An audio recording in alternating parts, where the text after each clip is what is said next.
সপ্তম শ্রেণীর শিক্ষার্থীরা, আজকের ক্লাসে তোমাদেরকে স্বাগত জানাচ্ছি।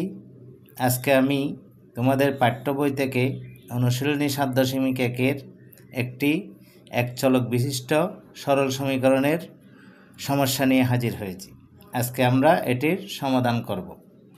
শিক্ষার্থীরা লক্ষ্য করো, 4x + 1 = 2x + 7। এটি একটি এক চলক বিশিষ্ট সরল সমীকরণ। আমাদেরকে এটির সমাধান করতে গেলে প্রথমত আমাদেরকে চলকগুলো সমানের এক পাশে এবং ধ্রুবকগুলো অন্য পাশে নিয়ে যেতে হবে। তাহলে চলো, 4x, এখানে 2x আছে, এটি আমাদেরকে পক্ষান্তর করে সমানের বাম পাশে নিয়ে আসতে হবে। তাহলে -2x পক্ষান্তর করার সময় আমাদের লক্ষ্য রাখতে হবে চিহ্নগুলো পাল্টে যাবে, অর্থাৎ প্লাস থাকলে মাইনাস, মাইনাস থাকলে প্লাস হয়ে যাবে।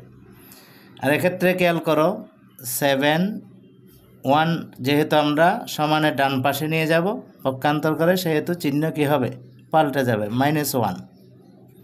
এক্ষেত্রে আমরা কি করছি, পক্ষান্তর করে, অর্থাৎ এক পক্ষ থেকে আরেক পক্ষ যদি আমরা নিয়ে যাই তখন তাকে বলবো কি, পক্ষান্তর করে, পক্ষান্তর বিধি।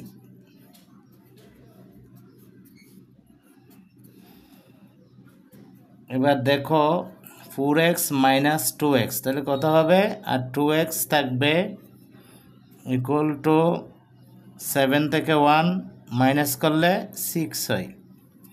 এবার লক্ষ্য করো, 2x এবং 6 এখানে আমরা উভয় পক্ষকে 2 দ্বারা ভাগ করে দিতে পারি। উভয় পক্ষকে কি করব, 2 দ্বারা আমরা ভাগ করে দেব। তাহলে কি হয়, 2xকে 2 দ্বারা ভাগ করলাম, আবার 6কে 2 দ্বারা ভাগ করলাম।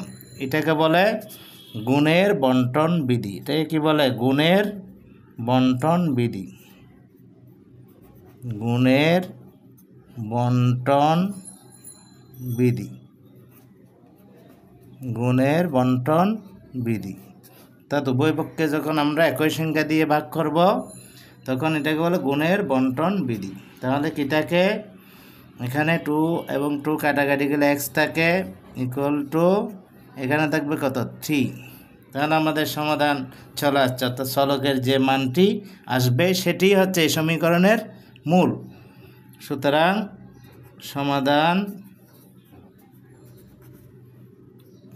x = 3, এটি হচ্ছে আমাদের সমীকরণটির মূল। শিক্ষার্থীরা, আশা করি তোমরা খুব সহজে বুঝতে পারছ।